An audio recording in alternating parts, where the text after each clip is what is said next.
As I've said before in previous videos, the Game Boy Advance is one of my favourite ever games consoles. Maybe even my absolute favourite, depending on what day you ask me, of course. It's why I chose to call this gaming channel of mine Swift Boy Advance, in honour of that most cherished console. But that's not to say that it's the only handheld that I have fondness for. I've always liked the look of the original Game Boy, even though the screen is kind of terrible. That was a terrible joke. And for a good number of years the PSP was my go-to handheld of choice when going on trips anywhere, due to it not only having a great library of its own, but also being great for an emulation. But one system which I must confess I sometimes overlook, even though it's one that I've had many hours of enjoyment out of, and is one with a great library of games and is beloved by a great deal many gamers, it is of course the subject of this video, the Nintendo DS. Before I begin talking about the DS today though, let me just point out that I'm just a small-time YouTuber who is not in any way a professional reviewer of any kind, and I don't get any sort of income from making these videos. I just do it for shits and gigs, you know. I will give my thoughts and opinions on the DS, but please bear in mind that it is just my opinion, which you may or may not agree with, but mostly this video isn't so much a review as it is just me shooting the shit with you guys and sharing fond feelings and memories of this great little handheld as we celebrate its 20th anniversary. I know a few of you out there will be thinking, 20th anniversary? But surely that was back in November of last year, as it was first released in November 2004. Well yeah, that is true, but it did release here in Britain in March 2005, according to its wiki, so it still kinda counts, right? Anyway, I didn't get mine until my birthday of that year, a few months later. But before that birthday, I remember seeing pictures of it in games magazines, and appropriately enough, I guess, I was kind of in two minds about the new handheld. On the one hand, seeing a 3D Mario game like Mario 64 seemed like such a huge leap from the Game Boy Advance, and I thought it was going to be really cool to play full 3D games on a portable system. On the other hand, I thought the whole idea of having two screens was a little weird and wasn't quite sure how it was going to work. But being a bit of a Nintendo fan back then, something which I'm not really these days I have to say, I just had to have a DS and was very excited to get one for my birthday and experience 3D games on a handheld for the first time. Oh yeah, and that's 3D as in three-dimensional graphics, rather than the weird 3D effect that you got in the 3DS, which came much later, just to clarify. I remember that birthday quite vividly because it was one of only a small handful of times that my gran from Glasgow came up to visit us, and I remember sitting in my mum's kitchen playing mine while they were out in the back garden, I don't know, talking about gardens or whatever old women talk about. I have no idea, I was too busy shooting Metroids on my DS at the time. This is my original DS which I got in 2005, and as you can see it's not exactly in the best condition.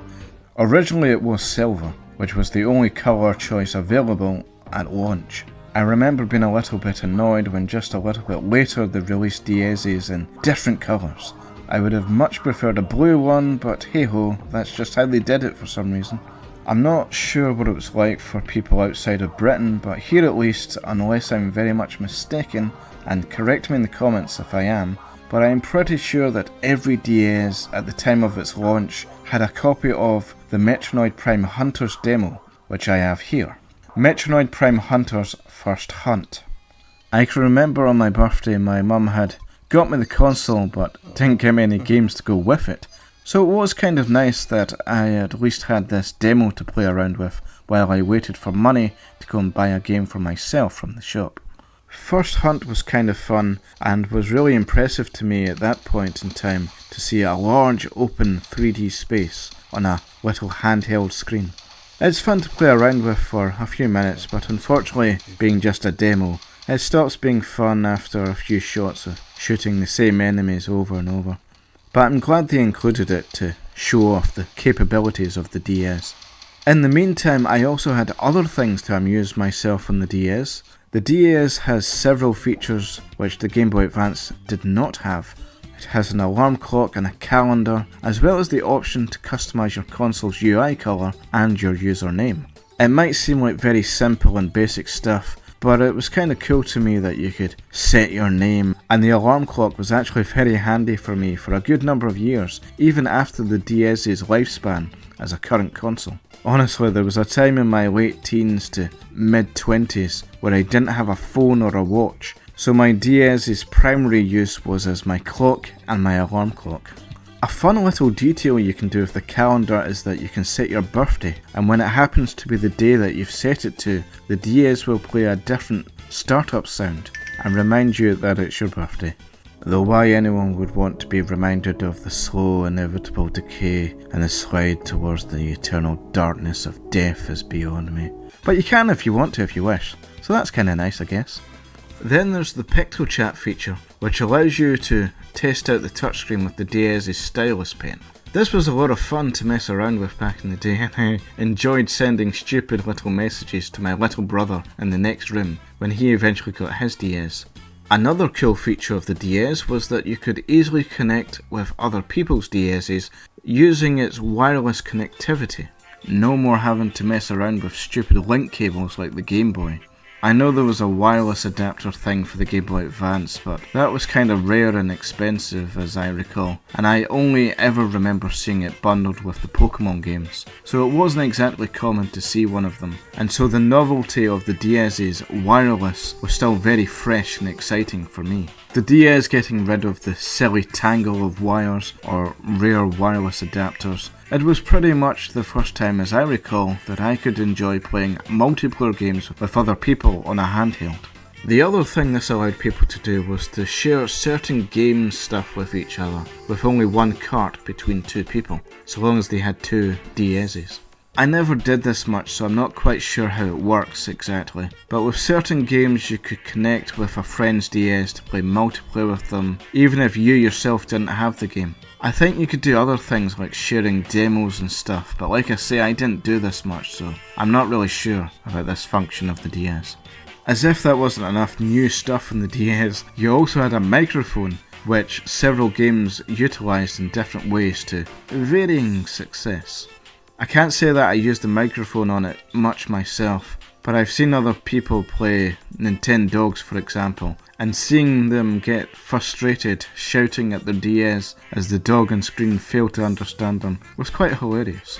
I have a few games that try to use the microphone, usually with some idea of blowing into the microphone to interact with stuff, but it never really worked particularly well in my experience.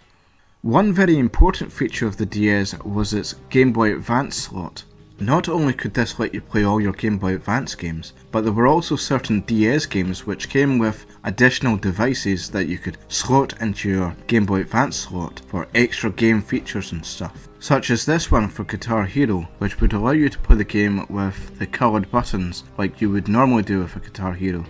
It's also important to note that even though you can play your Game Boy Advance games on the DS, which is great, you cannot insert your old original Game Boy games, or even the Game Boy Color games, which I felt was a little bit disappointing, but at least you can still play the Game Boy Advance one. So another thing to note about the Game Boy Advance slot is that they removed it on the later DSi, which angered some people at the time because, like I say, there were certain DS games which used the slot for various add-ons, which of course could not be used on the DSi. The DS also had a built-in rechargeable battery, which might seem like a well so what kind of thing to mention here, but let me tell you, as a kid who grew up with Game Boys, this was huge. I can't tell you how annoying it was having to sweet talk your parents every time your Game Boy ran out of batteries, trying to get them to buy more for you, and then having them refuse because they were too stingy and complain that they just got batteries last week, so how could you run out of them already? Of course, this wasn't exactly a new feature for a Nintendo handheld, as the Game Boy Advance SP also had a rechargeable battery, as well as a front-lit or backlit screen depending on which model. But I never had a Game Boy Advance SP at that time, so having a rechargeable battery and backlit screens on the DS was a huge improvement for me back then. And finally, the main new feature of the DS was of course its touchscreen. The touchscreen was something of a mixed blessing and curse for the DS, with some games working really well with it. For example, games that normally are best on PC and not so much on consoles, like strategy and simulation games. They actually work very well on the touchscreen with the stylus pen. However, unfortunately, there were a lot of games that didn't really know what to do with the touchscreen, and often shoehorned some awful touch controls that were just not fun at all and felt very gimmicky and got very old very quickly. So going back to that birthday of 2005 again, when I just had my DS and the Metronoid demo, I was finally able to go to the shops and spend my birthday money later on that day. I can't remember now what other games were available at launch, but for me there was only one game I just had to get. Having been impressed with how it looked in the games magazines, it was of course Super Mario 64 DS. This was a fantastic game for many reasons. I never had an N64 as a kid, so I missed out on Mario 64 when it was current. I do remember going to my friend Erin's house once and watching her play it on her N64. But I didn't really remember it very well, so I wasn't really aware of how different the DS version looks compared to the N64 version until I played the N64 version years later. I'm sure a lot of Mario 64 fans will hate me for saying this, and maybe it's just a nostalgia thing for me and for them, but I have to say the DS version, in my opinion, is far superior to the N64 version. It just looks so much better, has arguably better controls, adds additional stars and extra characters. One of the best additions to this version of the game are these rabbits which you find throughout the castle, who will give you keys that unlock minigames. Seriously, the addition of all these minigames really made this game a lot of value for money when you were just a kid who only had enough birthday money to buy a single game to play on their new console. Originally, when I was planning to make this video, this was going to be the part of the video where I was going to talk about some of the games I've had over the years and share my memories and opinions of these games. Unfortunately, I rambled on a little bit too much with the games and it would have ended up making this video far too long. So what I've decided to do is to split this video into two parts, kind of like how the DS has two screens, see? So instead of making a movie-length video, this video is just about the console itself and my memories of it. But if you are interested in hearing some of my memories and opinions on some of the DS games that I've had over the years, please feel free to stick around for part 2, coming soon. So instead of me going in depth about some of the games I've had over the years here, I'm just going to list some of my favourite games for the system. Super Mario 64 DS, the one that got me interested in the system in the first place, a brilliant game. Age of Empires, Age of Kings, classic turn-based strategy game. Played the fuck out of this one. Mario Kart DS, an absolute brilliant game. Play by yourself or with friends, classic. Professor Layton and the Curious Village, not really a huge fan of like puzzle games and point and clicks and all that, but this one is absolutely fantastic, one of the best on the DS. Anno 1701 Dawn of Discovery, a brilliant sort of city management type game. If you've played any of the Anno games, you pretty much know the deal here. They're all kind of the same, aren't they? Pokemon Soul Silver, a remake of the Gen 2 Pokemon. Brilliant. Metronoid Prime Hunters, after playing the demo of it, I just had to get the game and it's absolutely brilliant. It does kind of have some flaws here and there, but still have a lot of nostalgic feeling for it. And of course I can't talk about the Nintendo DS without talking about the greatest game ever made. That is of course Peter Jackson's King Kong. So those are some of the games I had back in the day. A lot of great memories, a few bad ones, but mostly good ones. There are a lot of other really great DS games which I have been meaning to get, but unfortunately I don't currently have, such as Grand Theft Auto Chinatown Wars, and maybe some of the other Pokemon games and the Advance Wars games. But there are so many great DS games it's hard to play them all. And as well as some fantastic games, the DS also had a few slightly weird things made for it too, such as this internet browser thing, which seems like it would be really interesting to try out, though I doubt it would work with modern day broadband. But what a weird, funny idea, browsing the internet with a DS. I wish I could show that off in this video, but I don't have one, and like I say, probably wouldn't work, so oh well. As I mentioned earlier, I had one of the silver launch consoles, which came with a copy of First Hunt. But to look at it now, you wouldn't really be able to tell that this was originally silver, apart from a few little bits of silver paint here and there. It's now just this ugly, bare, unpainted plastic for the most part. I do normally like to look after my electronics. I don't like getting rid of my old stuff, and I like to look after things as best I can. But unfortunately for this DS, it had the unfortunate bad luck of being my property when I was a teenager, back when I was slightly less caring about such things and was interested in modding my consoles. You see, I'd seen some cool custom modifications people had done with their DS's in some games magazines at the time, and wanted to try it for myself. So I spent ages scraping off all the paint with a knife, which left these big ugly lines from where I'd scraped too hard and gone into the actual plastic. I wanted to try and make a Zelda-themed DS with a golden colour and green sections around the buttons. That was my plan at least. Unfortunately, I didn't quite have the right kind of paint for plastic. In fact, I think I just used one of those gold paint pens and just ordinary green pen for the intersections. The result? A fucking mess. When I took it to school one time, someone did actually say that they thought it looked cool, but honestly I was never really happy with how it turned out in terms of how it looked.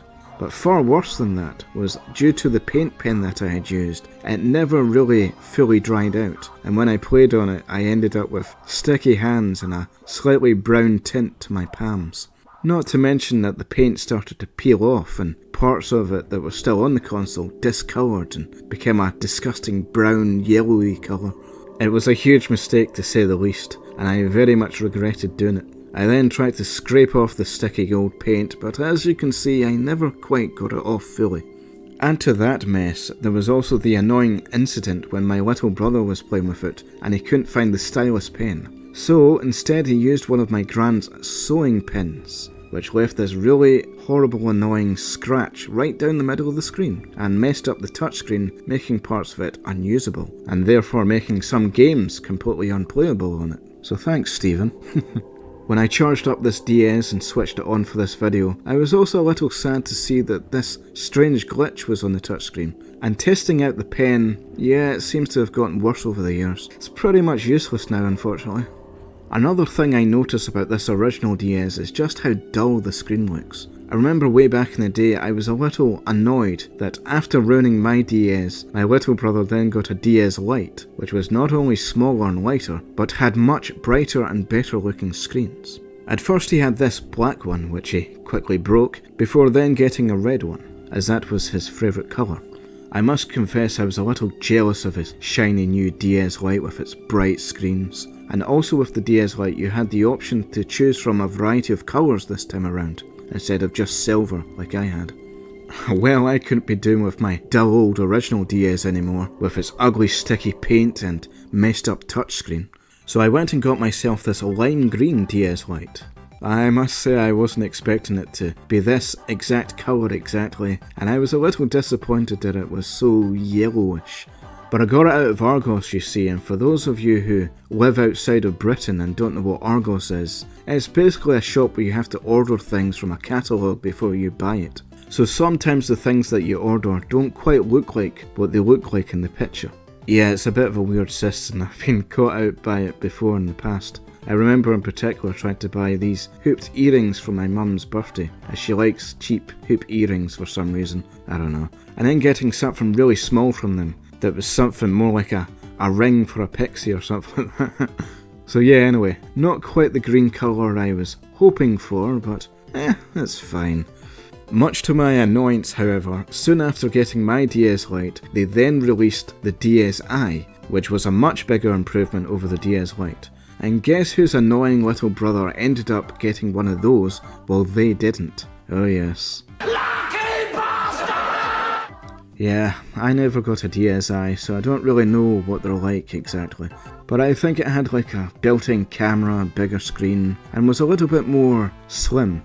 Though at the cost of removing the Game Boy Advance slot, which as I mentioned earlier annoyed some people, as the Game Boy Advance slot was used for more than just simply playing Game Boy Advance games. I'm not entirely sure how it worked, having never had one myself, but I think the DSi even had some kind of online service where you could buy and download games, some of which were unique to the DSi. I remember seeing my little brother playing around with some animations he had made on his DSi, which seems like something that would have been really cool to mess around with. And as someone who is an aspiring animator, I of course would have really liked to have got some of that back then. But you know, I love my DS Lite, and still use it today as my preferred way to play DS games. As my Retroid and some emulators sometimes have issues emulating like the DS touchscreen and all that, I also have my 3DS which can also play original DS games, but there are certain things about that which I don't really like. Perhaps I'll ramble about it one day, but not today. As I said earlier, I got a lot of use out the DS, mostly for being a clock and alarm clock, as after about 2010ish, I stopped playing with the DS, for the most part, and sort of fell out of love with it, preferring to go back and play my Game Boy and Game Boy Advance games for a bit of nostalgic fun. I must say, due to the time that it came out and the age I was at the time, I don't really have as much nostalgic fondness for it as say the PS1, PS2, Game Boy Advance and even the GameCube. And as a result, I do often overlook the DS a little bit, even though it's actually quite a big part of my own personal gaming history. I love my PSP, but by the time I got my PSP it was already kind of old and dying out, which is how I managed to get mine at a reasonable price. The PSP had a number of good games, but it just wasn't as popular as the DS, so I have no nostalgic memories of sharing PSP games with people, or even doing any multiplayer stuff at all with it. And the noise of the UMDs annoyed people, so I couldn't sit at my gran's and quietly play it without annoying her or someone else in the room. So even though I like my PSP more than the DS, mostly for its abilities for emulation to be honest, I have to say the DS has more memories and nostalgia for me. Though I often overlook the DS as it was part of my life and that time in my life when I was in my awkward teens, which like many people, I'd rather forget ever being a cringy, moody teenager, you know? But now that 20 years have passed since the DS came out, I feel like it's time for me to finally start looking back on those days with slightly rose-tinted glasses and remember what a fantastic and revolutionary system the DS really was. Touch controls have been around for a long time. I remember there was a kid in primary school who was in a wheelchair and he had some kind of mental disorder and couldn't really talk or interact with people very well. As a result of this, the school got in this guy to install a special touchscreen on one of the computers for him, which allowed him to play little games and stuff. That was my first time ever seeing touch controls. We all got a chance to try it out for ourselves, and I remember there was this game where you had to put your finger on the screen and move a little train over some tracks or something like that. It was a long time ago and my memory's hazy, so I don't really recall it so well, but I think that was it. You had to like move your finger across the screen to get the train to go around this railroad or something. But I just remember thinking that it wasn't much of a game and I wasn't too impressed with it at the time. Little did I know that touchscreens would later become such a huge part of everyday life. I really feel that the DS paved the way for touch controls to become more mainstream and normal, for better or worse. I'm kind of in two minds about it still to this day. On the one hand, yes, you can make things a lot easier, like when I mentioned with strategy games. It was a pain in the arse trying to play them in older consoles with a controller, and with the touch controls it just feels much more natural and simple. But on the other hand, there are a lot of games which I feel really don't work at all with touch controls, and you really need something more tactile to know what you're doing. Perhaps it's just me getting old, as I know plenty of people have enjoyed emulating old games on their phones, for example, but I personally don't really like it much. Unlike Steve Jobs, I love buttons. And I'm really hoping buttons make more of a comeback, because honestly, I'm kind of sick to death of all these touch controls and digital pads that don't quite work. I do find it kind of amusing when you have to sign for postage and they give you one of those pads to sign your signature with. It always comes out as a squiggly line, but they accept it anyway because I don't think they really care much. One time I actually signed for a package simply by putting a dot in the screen because it fucked up and wouldn't let me write anything else. Anyway, my point is that touch controls rule supreme these days, and I feel a big part of that has to do with the popularity of the DS. So its legacy, for better or worse, is still being felt to this day. Though perhaps you could argue that phones would have gone that way anyway, I don't know, I'm not an expert. I do find it interesting though just how commonplace it's become. If I haven't made it clear already, I'll just say I'm not really a fan of the overabundance of touch controls. It's one of the reasons why I ended up getting one of these old-fashioned mobile phones with buttons on it. I just like buttons, you know. What's interesting to me though is there was this one time when my mum had lost her phone and I let her borrow mine. Now she used to have a phone like mine with buttons years ago, but without even thinking about it, she put her dirty old finger on the screen and tried to scroll down. I had to remind her that you had to use the buttons and that it didn't have touch controls. Another funny little story I have of touch controls becoming so normalised was just recently, in fact last week, when my nephew wanted to try out my Game Boy. I showed him how to insert the cartridge and switched it on for him, but as soon as I gave it to him, the first thing he did was put his finger on the screen to try and start the game. I had to tell him several times that you couldn't do that with the Game Boy, and that you had to press the start button to start the game. It never even occurred to me at first that that would be an issue. But of course he is only 4 years old and has lived all his life with devices with touchscreens. So I guess for kids these days it's kind of weird to have things with screens that you can't just touch things with. I don't know, it's weird for me to think about. So those were some of my thoughts and feelings on the Nintendo DS. I love it and I think it's a great system, which I have a lot of nostalgia and memories of, but at the same time I'm also kind of split about how much I love it for its games and how much I'm slightly uncomfortable with its role as being kind of the gateway drug for society's addiction to touch controls. Happy 20th anniversary to the Nintendo DS. You were a fantastic system with so many great games. It's been really fun for me making this video and remembering all this stuff about a handheld which often just sits in my drawer collecting dust as I continue to play my Game Boy Advance and PSP. But like I say, now that 20 years have passed, I really felt like it was time for me to give my DS's some love again and let them have their moment in the sun. Figuratively speaking, that is. I don't like having sun on my consoles, for fear of sun fading, you know.